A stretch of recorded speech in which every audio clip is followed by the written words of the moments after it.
एक कस्बे में एक बेली अपने 3 बच्चों के साथ रहती थी। इस बेली का नाम जीनत मशहूर था क्योंकि यह बिलखासी उम्र रसीदा और समझदार थी। वो न सिर्फ हर वक्त घर के कामों में मसरूफ रहती बल्कि उसने अपने घर ऐसे आमदो करीने से सजा रखा था कि देखने वाले हैरान हो जाते कि इस घर में बच्चे भी मौजूद हो सकते हैं, क्योंकि बच्चे अमूमन शरारतों से घर का सारी सजावट और सफाई खराब कर देते हैं। जीनत के उम्दा ज़ौक़ और अशिया को सलीक़े से संभालने पर अक्सर अर्द गिर्द की हमसाई बिल्लियाँ उसके पास इजात और इससे अच्छे अच्छे मशवरे हासिल करती।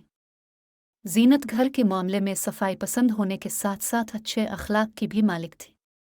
वो हर आने वाले की बात को बड़े गौर से सुनती और मामले को पूरी तरह जान लेने के बाद सोच समझ कर उसे माकूल मशवरा देती। जमंत को नमूद विनमाश का कोई शौक नहीं था और न ही वो ये चाहती थी कि लोग उसकी खुशामद तारीफ करते रहे। जीनत जन्नती अच्छी और सफाई पसंद थी, इसके 3 बच्चे इतने ही गंदे और शरारती थे। वो हर वक्त हमाकतें करते और कोई ना कोई नुकसान करके घर वापस लूटे। जीनत बड़े आराम से उन्हें समझाती और नसीहतें करती रहती, जिनका बच्चों पर कोई असर नहीं होता था।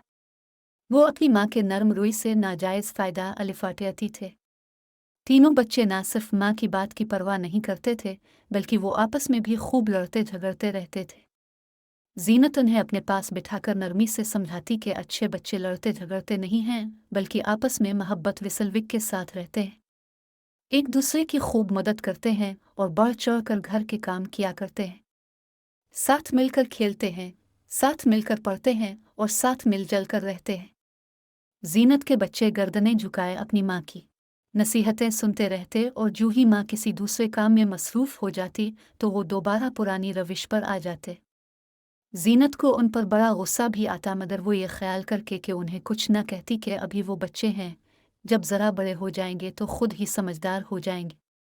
एक दफ़ा की बात है कि ईद का दिन करीब आया तो जीनत ने बच्चों के लिए खूबसूरत कपड़े सिलवाए और नए जूते खरीदे। ईद की आमद पर बच्चे भी बड़े बेकरार थे। जब ईद का दिन आया तो जीनत ने सुबह सवेरे सबसे पहले पानी गर्म करके बच्चों को रगड़ रगड़ कर खूब नहलाया ताकि उनके बदन के साथ चिपकी हुई तमाम मिट्टी अच्छी तरह धुल जाए। बारी बारी सब बच्चों को नहलाकर जीनत ने उनका जिस्म तौलिए से खुश्क किया और नए नए कपड़े पहनाए। जिस्म पर पाउडर लगाकर जीनत ने बच्चों के सर पर खूबसूरत हैट डाल दिए। बच्चे साफ सुथरे होकर बड़े प्यारे लग रहे थे। जीनत ने सब बच्चों को सख्ती से ताकीद की कि वो जब बाहर जाएं तो अपने कपड़ों का खास ख्याल रखें। मिट्टी में हर गज न खेलें और न ही एक दूसरे के साथ खींचातानी करें, क्योंकि इस तरह उनके नए कपड़े फट जाएंगे। बच्चों ने वदा किया कि वो माँ की तमाम नसीहतें याद रखेंगे और कोई ऐसा काम नहीं करेंगे जिससे उन्हें शर्मिंदगी उठाना पड़े। 3 बच्चे नए कपड़े पहनकर घर से बाहर निकले और करीबी बाग में पहुंच गए। बाग में उन्होंने खूब उछल कूद की। वो कभी रंग बरंगी तितलियों को पकड़ते तो कभी फूलों को तोड़कर उनकी पत्तियों को हवा में उछालते। वो सारा दिन ऐसी खेल कूद में मसरूफ रहे। उन्होंने अपने कपड़ों का बहुत ख्याल रखा कि कहीं वो मैले या खराब ना हो जाएं। खेलते कूदते जब काफी देर गुजर गई तो उन्हें भूख सताया। तीनों ने मिलकर फैसला किया कि अब उन्हें घर वापस चलना चाहिए ताकि खाना खाया जाए। वो बाग की राहदारी में और देर मचाते हुए अपने घर की तरफ रवाना हो गए।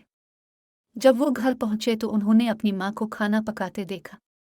जीनत ने बच्चों का लिबास देखकर इत्मीनान की सांस ली, क्योंकि वो साफ सुथरा दिखाई दे रहा था।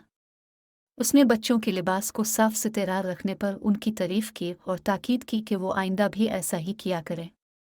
बच्चे माँ की तारीफ सुनकर बड़े खुश हुए और उन्होंने वदा किया कि वो आइंदा भी लिबास को ऐसा ही साफ सुथरा रखेंगे। उन्होंने माँ से खाना मांगा तो जीनत ने उन्हें कुछ देर इंतज़ार करने के लिए कहा, क्योंकि खाना तैयार होने में अभी कुछ देर बाकी थी। 3 बच्चे बाहर निकल आए और उन्होंने माँ को बताया कि वो घर के दरवाजे पर बैठे हैं, जब खाना तैयार हो जाए तो वो उन्हें आवाज़ देकर बुला ले। जीनत ने उन्हें बाहर बैठने की इजाज़त दे दी और ख़ुद जल्दी जल्दी खाना बनाने में लग गई। 3 बच्चे घर के बाहर दरवाजे के साथ दीवार पर बैठे हंस खेल रहे थे कि अचानक एक तरफ से 3 सफ़ेद बड़े बुतखी आते दिखाई दिए। वो मज़े मज़े से झूम झूम कर चल रहे थे। उनके सफ़ेद पर बहुत अलिफाजली दिखाई दे रहे थे। वो भी ईद की खुशी मना रहे थे और एक प्यारा सा गीत गाते हुए कतार में चल रहे थे। तीनों बच्चों ने उनकी तरफ देखा तो वो बनने लगे और आपस में उनका मजाक उड़ाने लगे। बल्ले इनको हंसता हुआ देखकर रुक गए और दरियाफ्त किया कि ऐसी क्या बात है जिन पर उन्हें हंसी आ रही है। बच्चे हंसकर बोले कि क्या उनके पास नए कपड़े नहीं हैं जो वो ईद वाले दिन भी ऐसे ही नंगे घूम फिर रहे हैं। बत्तखों को ये सुनकर गुस्सा आया कि वो उनके सफ़ेद जले जिस्म को देखकर उनका मजाक उड़ा रहे हैं और खूबसूरत कुदरती लिबास पर दुनियावी लिबास को तरजीह दे रहे हैं। उन्होंने तीनों बच्चों को सबक सिखाने की ठानी। एक बतखा बोला, हम तो पानी के जानवर हैं, हमें लिबास से क्या लेना देना। जो ही पानी में गए लिबास का सत्यानाश हो जाता है। बच्चे ये सुनकर और होने लगे। दूसरा बतनी बोला कि उनके पास तो बड़े अच्छे कपड़े हैं, क्या वो उन्हें कुछ देर के लिए दिखा सकते हैं। बच्चे ये सुनकर हैरान रह गए और पूछने लगे कि वो उनके कपड़ों का क्या करेंगे। बती बोला कि वो उनका लिबास पहनकर देखना चाहता है कि वो कैसा लगता है। एक बच्चे ने अपना हैट उतार कर सुलह की तरफ फेंक दिया। भले ने हैट अपने सर पर रखकर अनराई ली तो तीनों बच्चे इसके अंदाज पर बेसाख्ता हंस पड़े। दूसरे बच्चे ने अपनी कमीज उतारकर बल्ले की तरफ बढ़ा दी। बिल्हे ने कमीज पहन ली जो उसे बड़ी खुली थी। वो कुम पहनकर बड़ा मिजाहिया लग रहा था। बच्चे इसका मुज़हका खेज हुलिया देखकर कहे लगाने लगे। इस तरह बच्चों ने एक एक करके तमाम कपड़े बत्तखों के हवाले कर दिए। बत्तखों ने बच्चों के कपड़े पहनकर ज़मीन पर लूटियाँ लगाई, कलाबाजियाँ खाएं और कई तरह के करतब करके दिखाए। उनके तमाशे देख देख कर बच्चों का बुरा हाल हो रहा था। जिनसी थी कि बंद होने का नाम नहीं ले रही थी। बन्नू ने बली के बच्चों के कपड़ों की ऐसी दुर्गत बना डाली कि वो देखने के काबिल तक ना रहे थे, जबकि बच्चे उनकी हरकत से बेखबर उनकी मस्तियों में ऐसे गुम थे कि उन्हें ज़रा भर एहसास ना हुआ कि बत्तखों ने उनके नए और प्यारे कपड़ों का सत्यानाश कर डाला है। बत्तखों ने कपड़े ज़मीन पर फेंके और कतार में चलते हुए अपनी राह ली। बच्चे इनको मटिक मटिक कर जाते हुए देखकर हंसी से लूटपोट हो रहे थे।